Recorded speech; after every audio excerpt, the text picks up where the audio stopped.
Hello, everyone. Welcome to this channel and thank you for being here today. My name is Anne. Let's dive into a critical topic that sits at the heart of organizational resilience: auditing operational risk.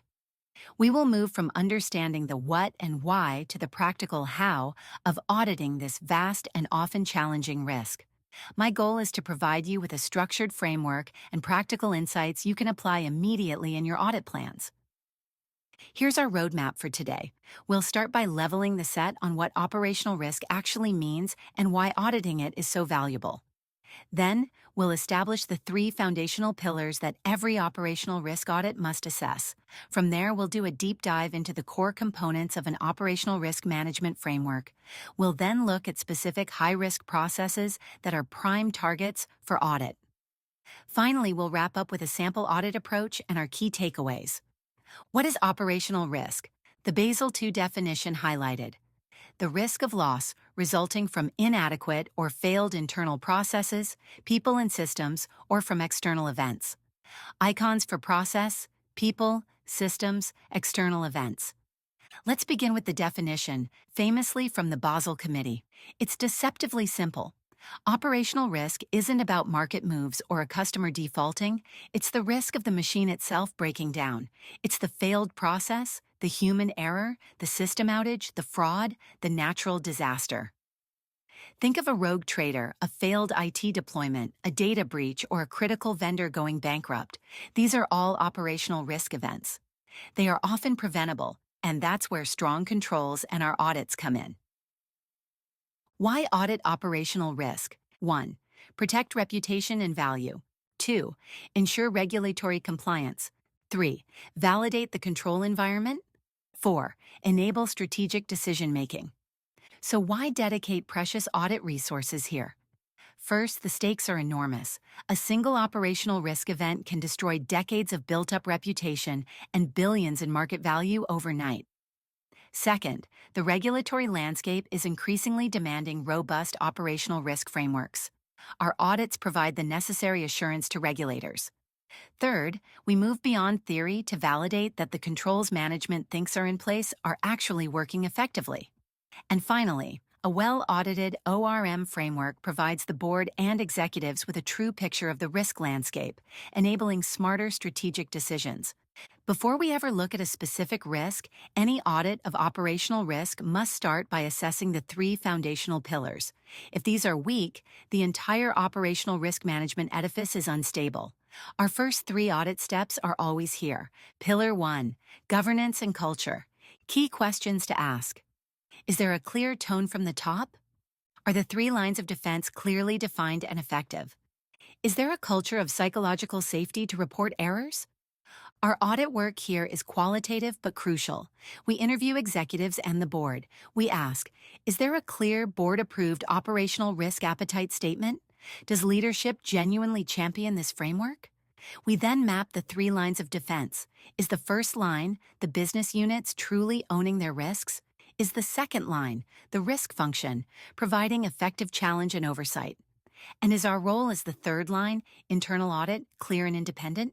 Most importantly, we assess culture. Do employees fear reporting a near miss, or are they encouraged to do so? A silent organization is a risky one. Pillar 2, framework and policy. List of key documents to review: Operational Risk Management Framework, RCSA policy, Loss Data policy, KRI policy. Here we move to the documents. We must review the formal Operational Risk Management Framework. Does it even exist? Is it comprehensive and up-to-date? We then look at the supporting policies for the key components we'll discuss next: the risk control self-assessment process, loss data collection, and key risk indicators. Crucially, we don't just check the box that they exist. We ask, are these policies effectively communicated to the front line? Is training available?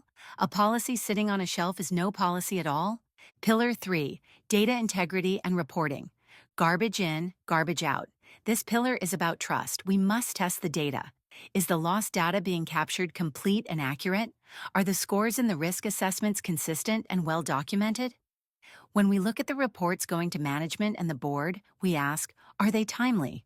Do they provide a clear, concise view of the top risks? And most importantly, are they actionable? Does the report lead to debate and decisions, or is it just a static document that gets filed away? If it doesn't drive action, the reporting process has failed. Now that our foundations are solid, let's deep dive into the core components of the operational risk management framework itself. These are the essential tools management uses to identify, assess, monitor, and mitigate risk. Our job is to audit the effectiveness of each one. First, the Risk and Control Self-Assessment, or RCSA. This is the primary proactive tool.